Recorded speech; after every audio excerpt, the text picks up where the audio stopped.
BPA भक्ति पूजन आरती TR talent of India news हर खबर पर नज़र रखते हैं। और आज हम दिखाएंगे आपको अलीपुर के अंदर किस तरह से पेड़ पौधों की हत्या की जा रही है।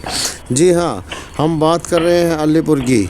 और अलीपुर निवासी अशोक टोकस ने बताया कि मैंने अपने घर के बाहर पेड़ पौधे लगाए हुए थे जो सुंदर फूल और फल फूल पत्तियों से भरे हुए थे, लेकिन पड़ोस के ही रहने वाले एक व्यक्ति ने उन पर तेज़धार हथियार से उनकी हत्या कर दी।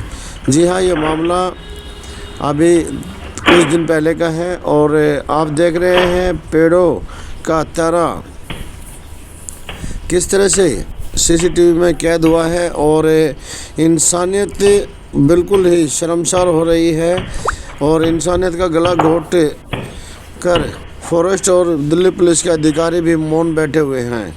अलीपुर थाना क्षेत्र की है घटना। अशोक टोकस के द्वारा गली में रखे गमलों में फल फूल रहे पेड़ पौधों की हरी भरी सुंदर सुंदर फूल पत्तियाँ वातावरण को सुगंधित बना रही थी, लेकिन किसे पता था सालों में जिस पर्यावरण को बचाने पालने पोसने के लिए अशोक टोकस दिन रात एक कर रहा है, उन पेड़ पौधों का कोई बेरहमी से कत्ल भी कर सकता है।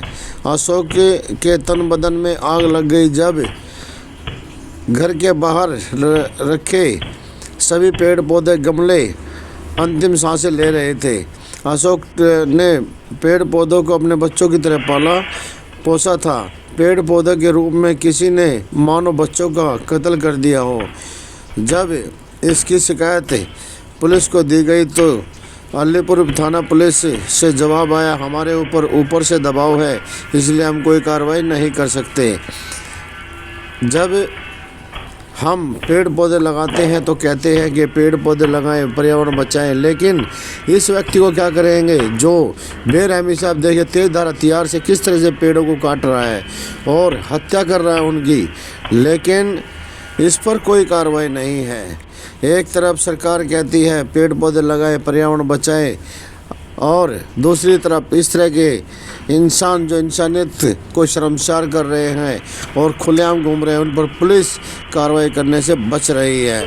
फॉरेस्ट के अधिकारी कहते हैं कि हम पेड़ पौधों को बचाने के लिए 24 घंटे तत्पर रहते हैं, लेकिन यहाँ आप देख रहे हैं किस तरह से पेड़ पौधे बचाए जा रहे हैं। अब ये देखें किस तरह से व्यक्ति ने इतना हरा भरा पेड़ उखाड़ कर किस तरह से फेंक दिया है ये, और किस तरह से गमलों को उठाकर फेंक दिया है और इन्हें बीच गली के अंदर भगा दिया। अब ये इंसानियत को शर्मसार कर रहा है, लेकिन इस पर कोई कार्रवाई नहीं है। अशोक टोकस ने देखिए क्या कुछ कहा हमारे कैमरे पर।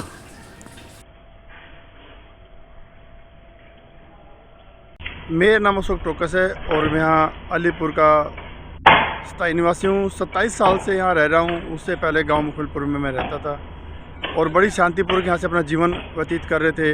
लेकिन करीब 1-2 साल पहले ही मेरे पास में जो मकान लिया है धनबीर भारद्वाज, जिसने 21/7/2024 को मेरे यहाँ लगे हुए गमले और पेड़ों को तोड़ दिया था, जिसकी पुलिस शिकायत मैंने की थी। उसके बाद कल 7 फरवरी 2025 को फिर कैमरा में देखा गया तो फिर यही बंदा जो है धनबीर भारद्वाज उन पेड़ों को काटता हुआ नज़र आया। उसके बाद हमने पुलिस में शिकायत करी, लेकिन पुलिस ने कोई कार्रवाई नहीं करी। सरकार कहती है पेड़ लगाओ, जीवन बचाओ, वृक्ष ही जीवन है, लेकिन एक आदमी की कैसे आप सोच बदल सकते हैं जिसने सोच लिया कि पेड़ों को काटना मेरा काम है, मेरा धर्म है, उन पेड़ों को इस तरह से नुकसान कर रहा है। और उस पेड़ पौधों को नुकसान करने के बाद हमारी दिल्ली पुलिस कोई कार्रवाई नहीं कर रही है। उसकी शिकायत मैं कल भी मैंने 2 बार 16 नंबर कॉल की, सुबह की, शाम को की, लेकिन पुलिस कोई कार्रवाई नहीं कर रही है। यहाँ तक कि सीधे ये कह रहे हैं कि एसएचओ साहब, जो मेरे पास पुलिस वाले आते कहते हैं एसएचओ साहब मना कर रहे हैं कि कोई कार्रवाई नहीं करनी। तो इस तरह से दिल्ली पुलिस का जो अलीपुर थाना है मेरा लगता है, तो ये जो है विश्वास उठता जाता है जनता पर कि आम जनता कहाँ जाए, क्या करे। जिस तरह से इन्होंने पेड़ों को काटा, कल हमारा गला भी काट देगा पुलिस, तो फिर भी कोई कार्रवाई नहीं करेगी। तो एक आम इंसान क्या करे, इसके बारे में मैं आपसे अपील करता हूँ कि हमें राय दे कि हम क्या करें ऐसे में। तो मेरा यही संदेश था कि लोगों को तक यह बात पहुँचे सभी तक कि मेरे साथ ही जो अन्याय हो रहा है, इसमें न्याय के लिए मैं कहाँ जाऊँ। धन्यवाद। से भी इंसान से भी पूछा जा रहा है कि आखिरकार इंसानियत तेरी कैसे मर गई।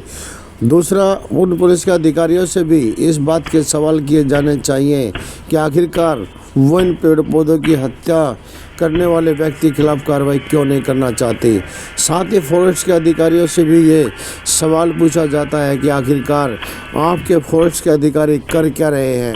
पूरा दिन क्षेत्र के अंदर उनका यही कार्य होता है कि कहीं पर भी कोई पेड़ पौधे को अगर नुकसान पहुंचा रहा है तो तुरंत उसके खिलाफ कानूनी कार्रवाई करें, लेकिन यहाँ उल्टा हो रहा है। कोई देखने वाला नहीं, कोई कहने वाला नहीं, कोई सुनने वाला नहीं। तो लगता है कि दिल्ली के अंदर इंसानियत ख़त्म हो चुकी है। और जिस तरह से कोरोना काल के अंदर जब हमें ऑक्सीजन नहीं मिल रही थी तब कहते थे पेड़ पौधे अधिक लगाएं, पर्यावरण को बचाएं और ऑक्सीजन पाएं, लेकिन यहाँ पेड़ पौधों को काट कर फेंका जा रहा। लगता है कि फिर प्रकृति कोई ना कोई विकराल रूप लेगी।